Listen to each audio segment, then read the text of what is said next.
Hey guys, good morning. Welcome back to my YouTube channel. It's me, Ate Enero, and tara, i-vlog muna natin ang gawaing bahay. Early morning pa. Let's go!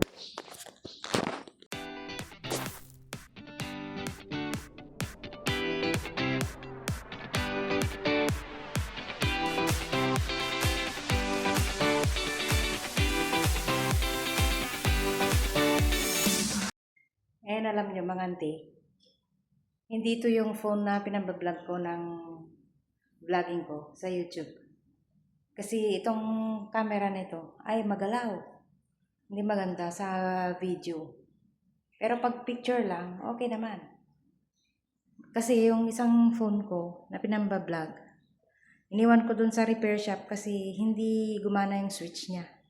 So, matagal kong tinitiis na walang switch yon. Alam niyo kung anong ginagamit ko para maka-vlog lang ako. Ino-on ko siya sa power bank para mag-on. Pero hindi ko hinahayang malobat kasi pag nalobat yon hindi na mag-on. So, kawawa naman ang auntie nyo. Pero hindi pa rin ako bumili ng bagong phone na pang-vlog kasi walang pambili. Bumili muna ako ng kailangan ng mga anak ko, yung laptop. Tapos bumili din ako ng phone ng anak ko, second hand nga lang, na iPhone 13. And ayun, mas priority muna ang mga anak kaysa yung sa atin. Nakakapaghintay po yung sa atin at as long na magagamit pa yung luma, doon pa rin tayo. Kasi gustong gusto ko yung luma. Magandang camera nun. Parang iPhone din siya. Xiaomi. Yun ang the best sa akin, yung Xiaomi. Baka some other days, ganon, bili na lang ulit tayo ng Xiaomi. Yung mas mataas na level. Diba? So, tara. Samahan niyo ako sa aking journey. Alam niyo, wala akong amo. Mga bata lang ang natira. At saka ako. Kasi umalis sila nung mga bandang alauna siguro, alas 12 or alauna ng gabi. Pumunta sila ng Singapore. So, kami lang ang naiwan. Kaya pala namalengke ng marami sa kahapon si amo. Tingnan nyo guys, oh. Sobrang init. Alam nyo, nagre-reflect ang liwanag. So, ayoko sa phone na ito. Tapos yung camera magalaw. Pero pagtiyagaan muna natin. And ilagay muna natin sa loob ng cabinet itong mga gamit-gamit ni amo. Ito yung ilagay mo na yung iba. Para mawalis natin. Mabigat din to. Ano to? 3 kg. Pero hindi ka na kailangan magganto, alam nyo. Mabibigat ang mga trabaho ko.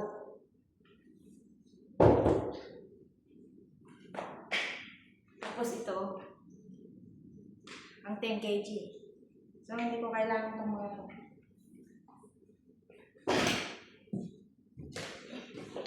Ito naman, 8 kg.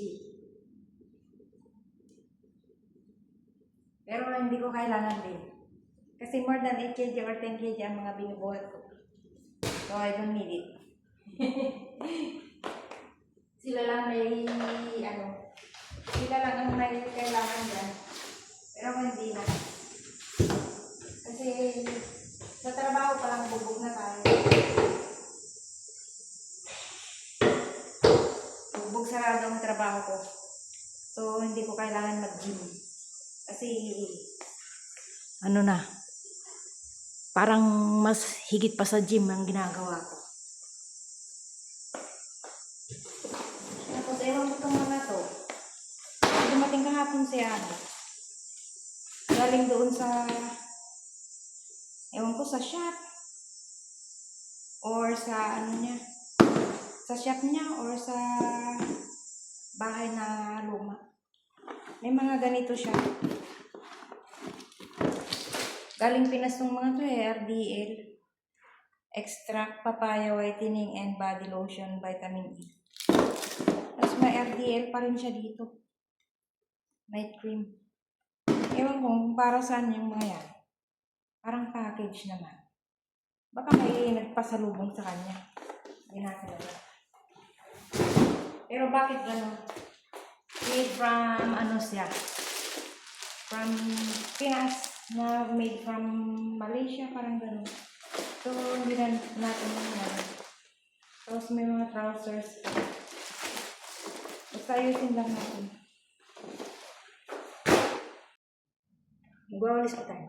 Konting vlog lang po. Hindi na gaano mahaba. Kasi, di ba nga dati, nung nandun pa kami dun sa lumang bahay, lagi akong nag-vlog. Pero nagsawa din ako. Eh, nasa bagong bahay ulit kami. Siyempre, minsan nagsasawa rin tayo.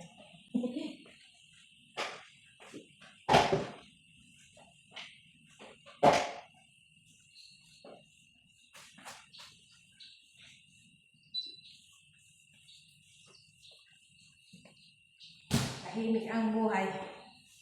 Tulog pang mga bata. Kasi kanina, paggising ko, umakyat ako dun sa taas. Tapos, ang lagi kong ginagawa pagka gising ko ng umaga, binubuksan ko yung mga pintuan nila. Tinitignan ko sila, chinecheck ko. Eh, tatlo silang nahiga dun sa isang bed kasi malaking bed nila. Sabi ko baka wala si mami at daddy nila, hindi ko na naramdaman. Namalis sila kagabi. Yung pala wala na sila talaga. So yun, alagaan natin sila habang wala si amo. Di ba? Ang kagandahan lang kahit wala yung mga amo ko. Hindi sila yung diskumpiyado na naglalagay ng kung ano-ano na pamain. Alam nyo yun, yung susubukan ka. Hindi. Kasi sanay na sila. So, thankful naman kasi sa tagal ko na sa kanila, wala akong naramdaman na ganun. Yung naglalagay sila ng ng pamain. Para, kunyari, susubukan kanila kung hanggang kailan yung pagtitimpi mo sa mga gamit-gamit, pera-pera, ganun. Hindi. Wala. Tapos iniiwan nila kami na maraming pagkain, kompletong allowance. Tapos, basta prutas, mga karne, gulay, ganun, kompleto. Para kung hindi ako makapamalengke, okay lang. Kasi nandyan naman lahat ang mga lulutuin, ganun. Lagi tayong nagdalhin, wala pa tayong nagagawa. So, tuloy natin.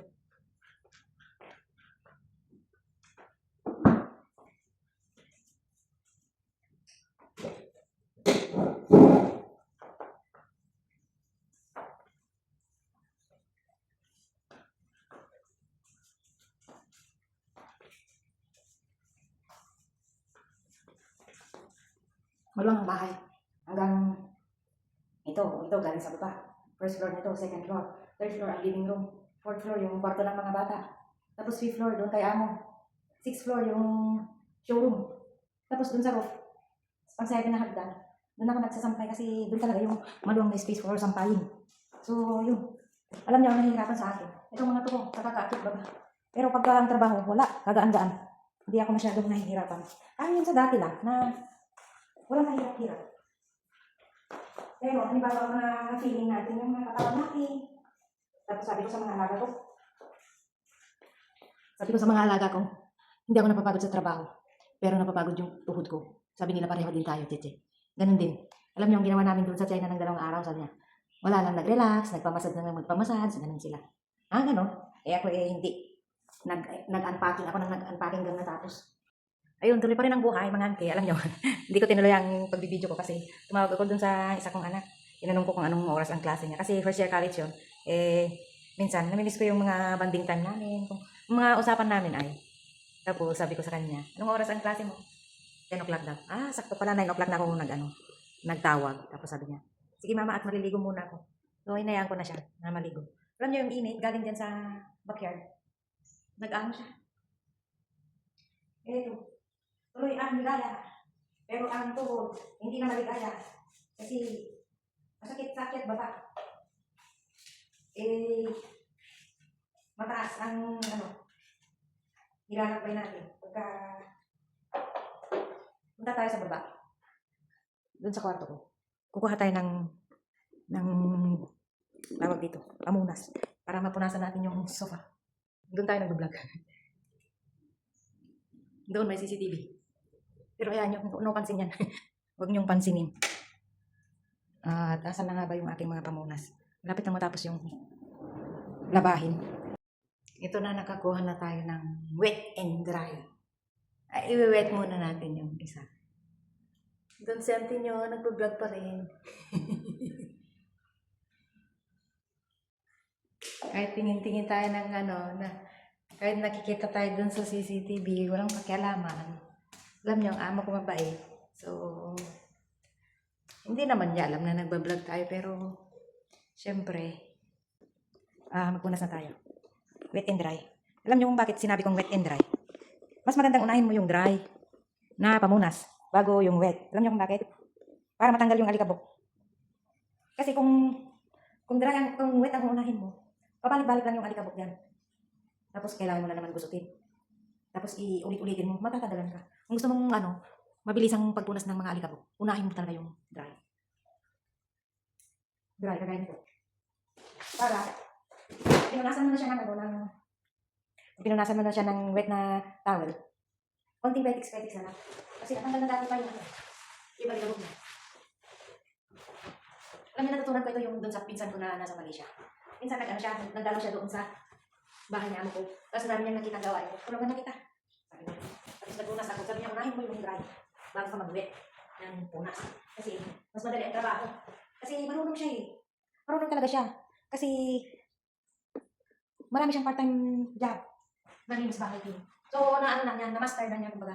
Na-master na niya yung gawaing bahay. So, doon ko natutunan yung sabi niya, pag magpunas ka ng maalikabok na bagay, unahin mo talaga magpunas ng dry na cloth. Bago, i-wet wipes mo para, yung wet wipes na lang, ang finishing ba? Ganun. Ganun pala yun. So, tips. Gandang tips, di ba? Yun, ibigay ko na lang ang aking punas-punas.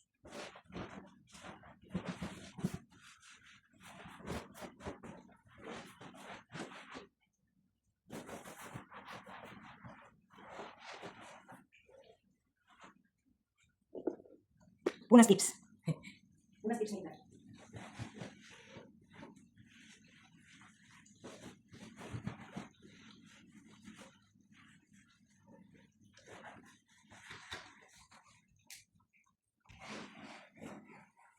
Actually, to eh. Ayaw na among itapon yan eh. Kasi sofa na nga yun. Massage sofa siya. May siya, may machine. Pwede kang mag-relax. Although meron kaming massage chair talaga. Pero ito, pwede pang massage din. Diyan lang namin nilagay yan kasi siya. Puno naman na yung nasa taas.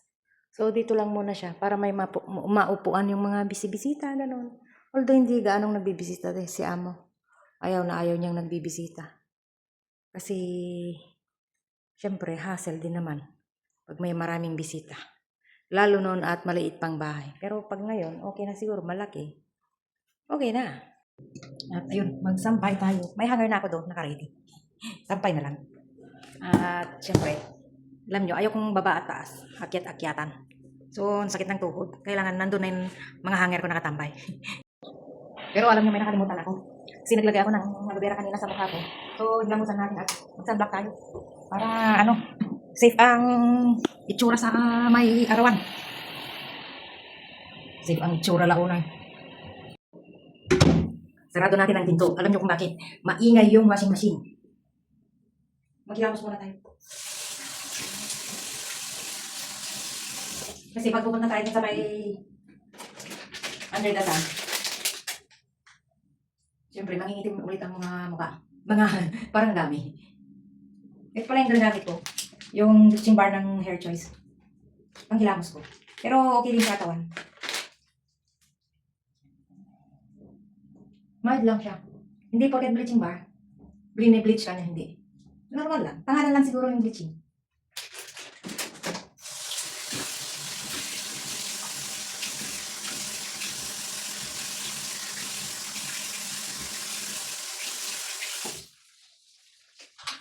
Tapos iba ang pinampupunas ko sa mukha ko. Iba rin ang pinampupunas ko sa katawan ko.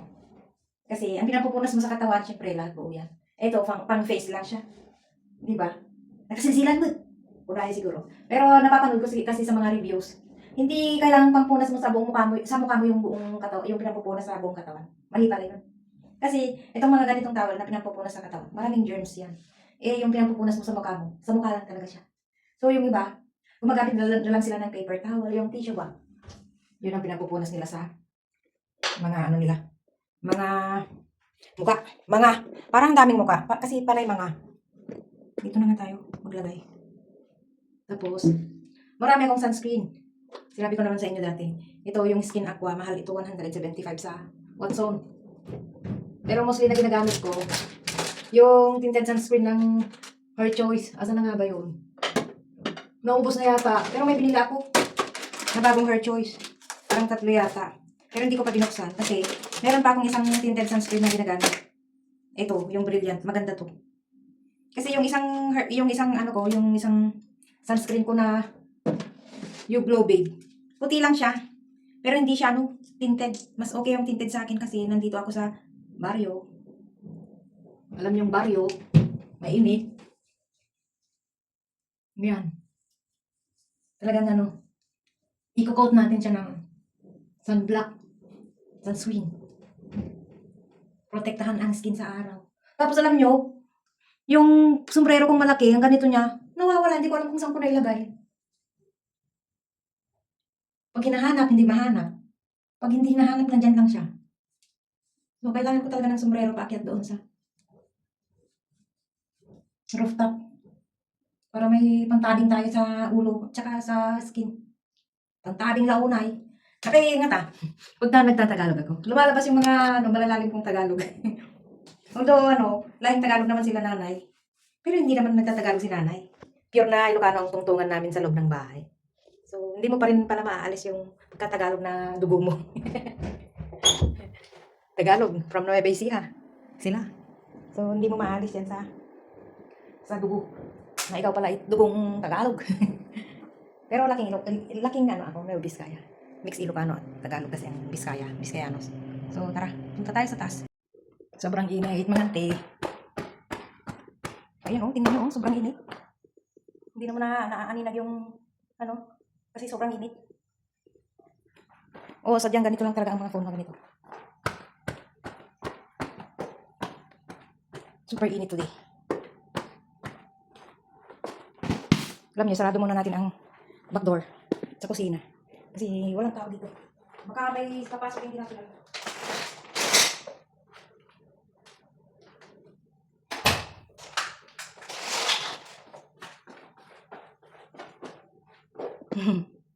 Yan, may mata.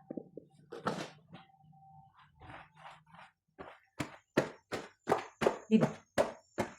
Ito naman ang living area.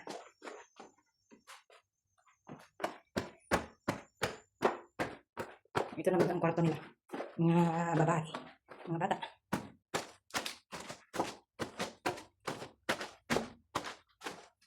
Ito naman ang kwarto ni Ami. Tapos, itong kwarto na to, para kay Bunso. Alam nyo, ang bed na to, galing doon sa dating bahay namin. Bed yan dati ni Amo. Kaso, sayang naman kung itapon. Ilagay na lang dyan para may bed si Bunso. Kasi siya pa ang walang bed. Tapos, wala pa masyadong mga anik-anik yan sa araw. So, kailangan ipundar. Ang dapat ipundar. At magsampay na tayo. Mga auntie, bantayan nyo ako sa pagsasampay. Kita ba? Grabe. Sobrang init mga auntie. Tingnan natin.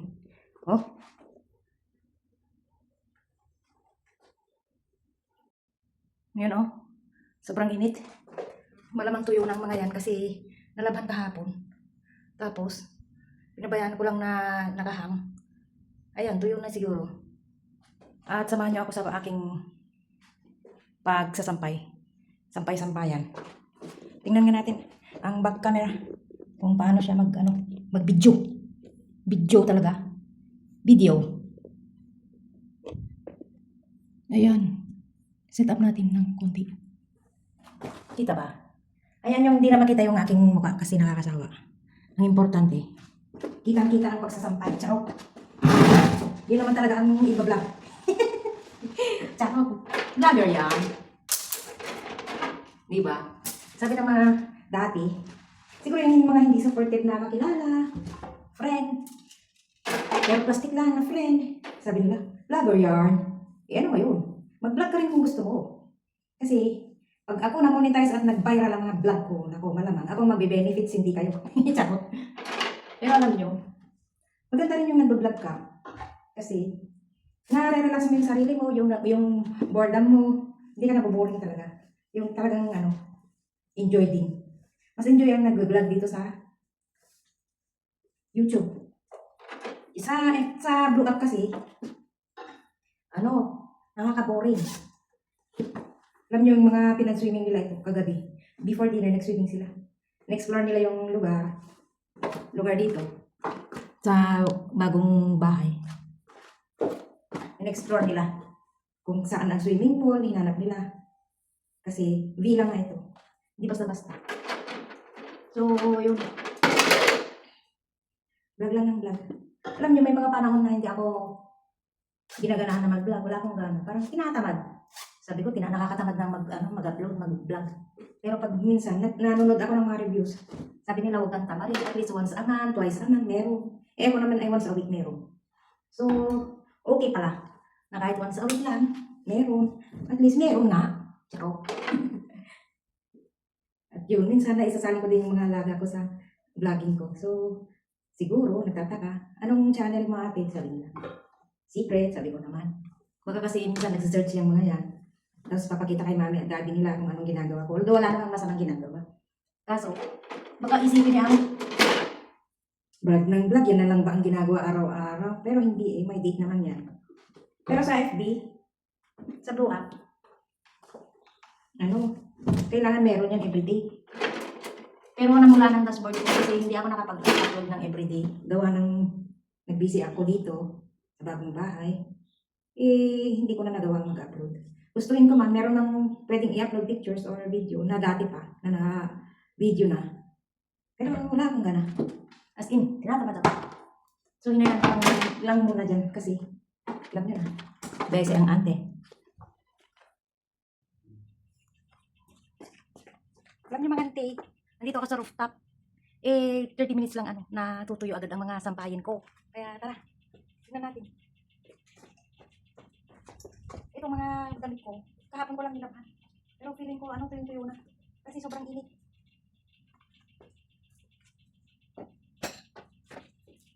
Tapos, sampay na natin yung yung mga nakalaba lang. Pwede na itong lahat. Pwede na po itong lahat. So, isampay natin ang ating mga bagong sampayin. Itong maganda dito. Kahit maghapon kang naglalaba, madali ang pagtuyo. Hindi ka dun sa city, 2 araw, 3 araw, dun pa lang siya matutuyo. Pero dito, 30 minutes lang, tuyo na. So, itong maganda, kahit marami kang labahin, wala nang problema. Kasi nga, madaling matuyo. Kaya nito, kahapon pa lang ito. Kahapon pa lang nilabhan. Pero kaya muna natin medyo matuyo-tuyo. Ayun. Diba? Ang dali. Super galing.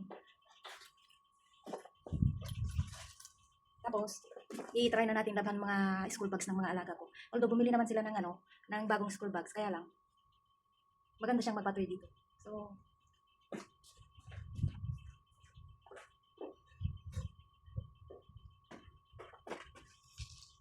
diba? Ito lang ang buhay ko dito sa Taipo.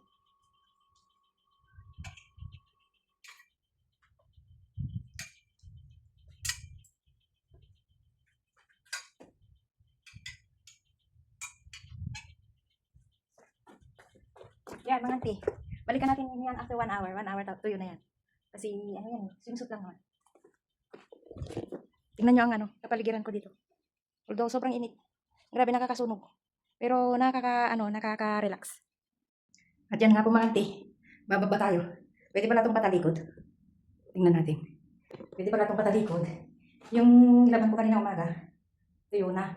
So, ilagay natin dyan sa may bedroom ni Bunso. Para malagyan ng bedsheet. Dito. Madali pa lang natutuyo. So, set up natin. Ang ganda na rin ng kwarto ni Bunso. Yan ang bathroom niya. Ito ang niya, sink niya.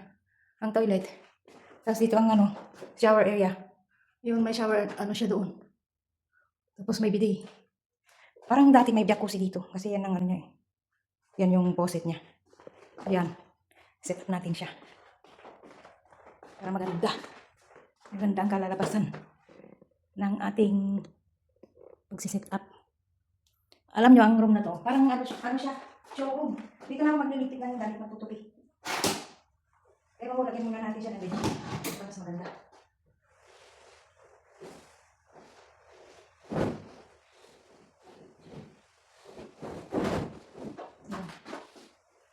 Dating bed niya mo ito, doon sa dating bahay. Sa lumang bahay. Pero sayang naman kung itapon, may bago-bago. So, hindi na sila bibili ng bed ni Bunso. Ito na lang. At least, hindi na sila bibili ng bedsheet. Yung ibang bed kasi, hindi nila ka-size yung bedsheet. Kailangan magpunta sa amin ng bagong bedsheet para sa mga doon. Diba? Diba?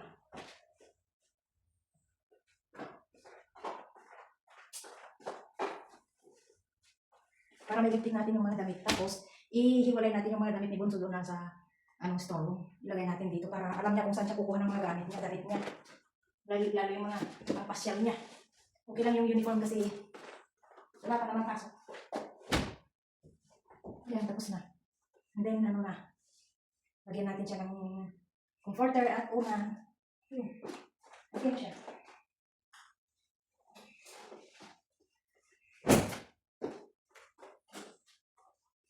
Dito na lang natin ililipit ang mga gamit para at least maluwang ang space. Diba?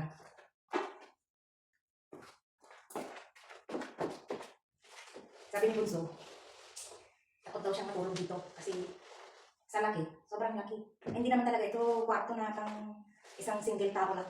Ito talaga yung showroom na parang magre-relax ka kasi nga dati may jacuzzi.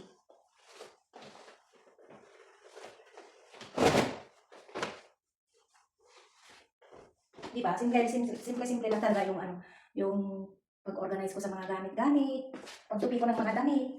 Kasi ang ko, easy going, walang plancha-plancha. Kahit lalabas pa yan na gusot ang buhok. Gusot ang damit. Walang problema. Kasi hindi na uso sa kanila yung plancha. Dati, nahiya akong lumabas na gusot yung damit ko. Pero nung nagtagal ako dito sa Hong Kong, ganun pala yun. Okay lang pala. Tingnan natin sa labas, mga auntie. Ano ba ito? Itong labas namin. Doon may may basketball, volleyball, at badminton or tennis court. Lahat okay yan. Tapos yung sa hagdan na yun, siya, galing sa kitchen namin. Kung gusto mong maghagdan dyan pag tapon ng basura, okay. Pero kung gusto mong bumaba doon sa main door, okay naman, walang problema. Kasi lahat naman okay dito, convenient pa. Ang malayo lang dito, yung bilihan. Although may grocery daw dyan. Sabi ni lalaki, yan ang grocery, welcome grocery.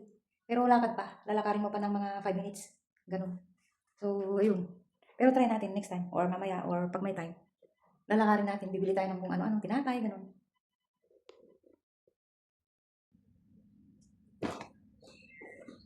Ganun mga ante. Ito na yung reality show ko. Reality show. Yung mag-vlog ako dito sa bagong lugar para hindi naman kayo maboring. And although may vlog pa naman ako sa holiday time. Pero parang nag-enjoy ako dito sa bagong area ko for vlogging. Pero hindi naman madalas siguro na mag-vlogging ako dito sa may bagong lugar, bagong bahay. Paminsan-minsan. Pero kung yung mag-explore ako dito sa bagong lugar, siguro iba-vlog ko kayo. Iba-vlog ko yan. Para maituro ko kayo. Tour guide ba? Sabi ng mga kamag-anak ko, pag nanonood daw sila ng vlog ko dito sa Hong Kong, yung namamasyal ako, parang nagtutur na rin daw sila. So, okay naman. So, yan nga po. Vlogging sa house, a day in my life, and vlogging sa day off. Ganun pa rin, a day in my life pa rin. So, this is personal vlog din naman. And sana, lagi kayong nakasuporta, huwag kayong magsawa sa mga sa pagmumukha ko. And minsan kasama ang mga tropa ko and barkada. So, enjoy lang natin ang vlogging. Sana, mag-viral na. Charot. Ayun, enjoy life lang. Alam niyo mga auntie, hindi ako kontento sa dryness ng aking bedsheet na isa. Although manipis lang naman siya. Pero i-spread muna natin dito para ma-satisfied tayo sa tuyo. Pagkatuyo.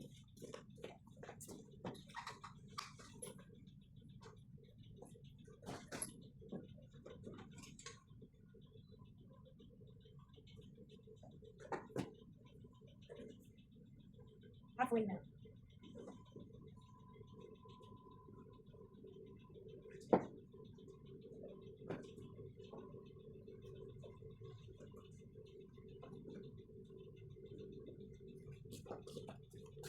Ayun, hintayin natin mga 15 minutes siguro or 30 minutes, okay na yun. Hindi ako satisfied sa tuyo niya. So, baka hanggang dito na lang po muna ang ating mga vlog, mga ulit. Kasi may mga darating pang mga vlog sa susunod na mga araw. So, it's time to say bye. And titingnan natin ang mga alaga natin. Gigisingin natin kasi 10:30 na. So, kailangan natin silang gisingin at mag-breakfast. And it's time to say bye. This is Ate Enero and nagsasabing salamat sa inyong pagsama and God bless po sa ating lahat. And tuloy-tuloy lang po ang pagsuporta sa ating YouTube channel and sana lalago po. And salamat, mabuhay po kayo. God bless.